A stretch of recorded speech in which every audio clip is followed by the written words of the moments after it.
Hey everyone, today we're diving into something that's frankly one of the most critical topics in medicine today, antibiotic stewardship.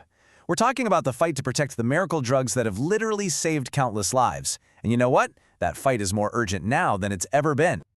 So to kick things off, we've got to get a handle on the problem we're actually up against.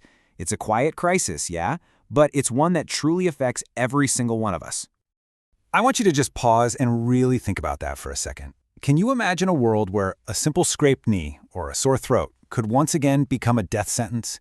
This isn't some sci-fi movie plot. This is the very future we are trying so hard to prevent.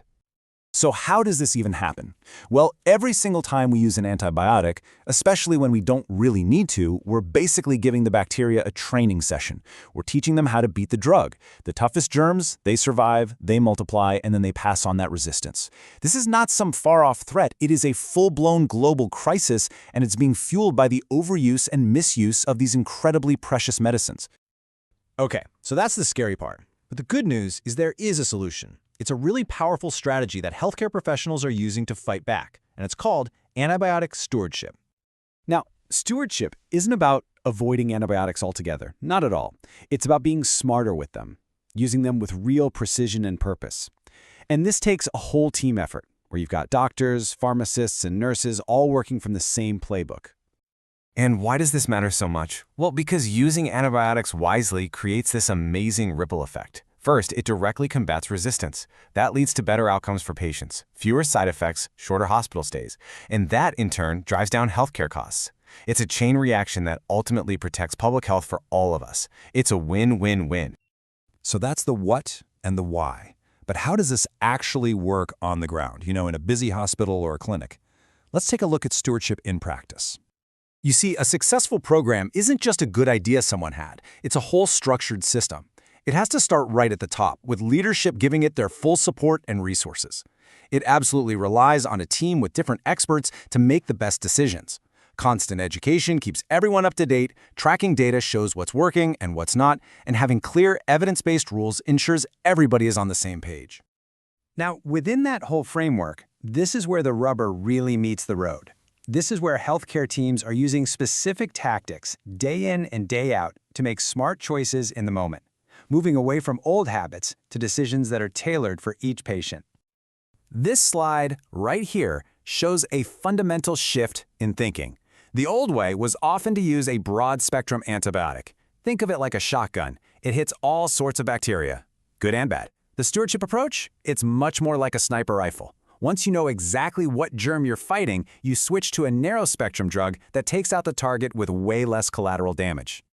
And that's not the only trick up their sleeve. There are other really clever strategies too. An antibiotic timeout is basically a scheduled pause to ask, hey, is this still the right drug? Is this the right dose? Dose optimization is all about tailoring the medicine to a specific person's weight or how well their kidneys are working. And using new, rapid diagnostic tools helps doctors figure out way faster if an infection is bacterial to begin with, which stops unnecessary antibiotic use right from the start. Of course, all these great ideas sound fantastic on paper, right? But putting them into practice isn't always a walk in the park. There are some very real challenges that need to be tackled. Think about it. Smaller hospitals might just not have the cash for the latest tech or specialized staff. Getting people to change prescribing habits they've had for decades can be tough. And without those quick diagnostic tests we just mentioned, doctors sometimes have to make their best educated guess. These are the real-world hurdles that stewardship programs are constantly working to get over. So, knowing what the challenges are, where do we go from here? Let's shift gears and look to the future. Let's talk about the fight for tomorrow.